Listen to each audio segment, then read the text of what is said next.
बिस्मिल्लाहिर्रहमानिर्रहीम। मैं अपने तमाम सब्सक्राइबर को अपने यूट्यूब चैनल बीविदुरमान में वेलकम करता हूं और मैं यही कहूँगा कि जिन्होंने अभी तक मेरे चैनल को सब्सक्राइब नहीं किया वो जल्दी से सब्सक्राइब कर लें ताकि मेरी लेटेस्ट वीडियो आप तक ईज़िली पहुंच सके। और जिन्होंने फाइनल टर्म की एक्टिविटी सॉल्व करानी हो वो हमसे रब्ता कर सकते हैं ऑल सब्जेक्ट की।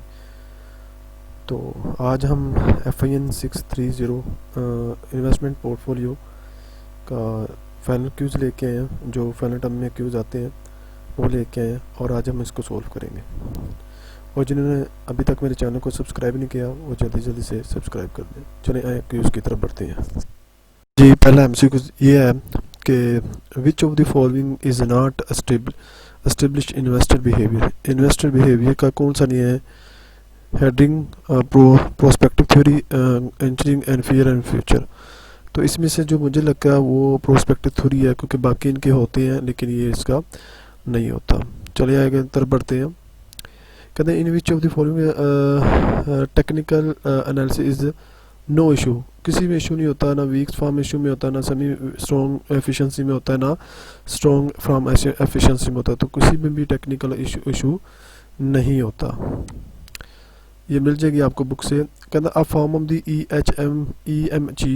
EMH which state the security prices fully reflect all the relevant publicly available information is known as।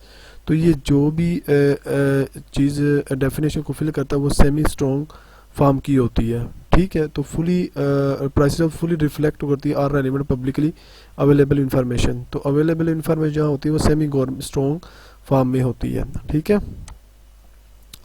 आगे देखिएगा degree of the information efficiency which state that future stock price can not be predict by analysis price form of the past known.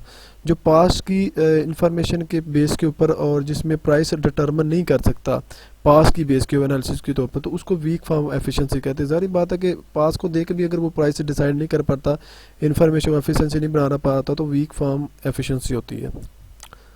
आगे देखिएगा test are more difficult to conduct in which of the following form. जो test होते हैं more difficult कहाँ होते हैं? Strong form efficiency में होते हैं। जो मोस्ट डिफिकल्ट टेस्ट करने, जारी बात है जहाँ बहुत ज़्यादा स्ट्रॉन्ग लेवल एफिशिएंसी का होगा वहाँ टेस्ट भी तो मुश्किल आएंगे ना। ठीक है, तो वहाँ आपके टेस्ट बहुत ज़्यादा मुश्किल आते हैं।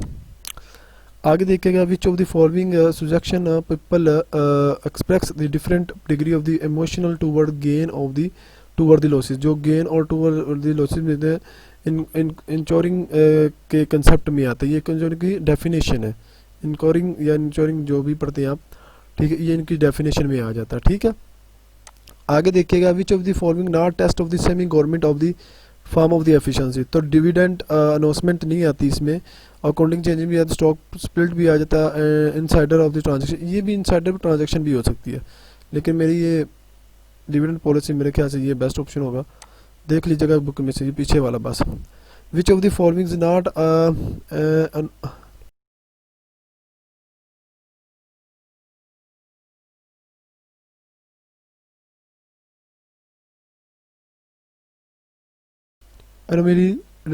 Related to the efficiency marketing hypothesis.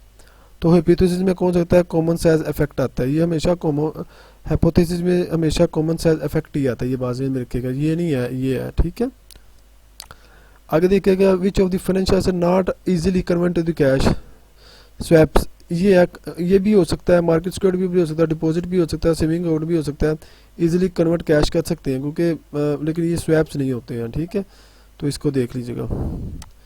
आगे देखिएगा which of the following not establish the investor behaviour. ये वही है प्रोस्पेक्टिव थ्योरी, तो बार बार रिपीट होते हैं। और ये थे आज के MCQs FIN630 इन्वेस्टमेंट पोर्टफोलियो के। तो मैं यही कहूँगा कि जिन्होंने अभी तक मेरे चैनल को सब्सक्राइब नहीं किया वो जल्दी से सब्सक्राइब कर ले ताकि मेरी लेटेस्ट वीडियो आप तक ईजिली पहुँचे। और जिन्होंने फाइनल टर्म के क्यूज़ कराने, एक्टिविटी सॉल्व करानी हो तो हमसे रब्ता कर सकते हैं ऑन पेड बेसिस।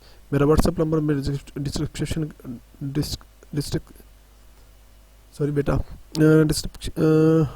में दिया हुआ है, तो वहाँ आप मुझसे रब्ता कर सकते हैं।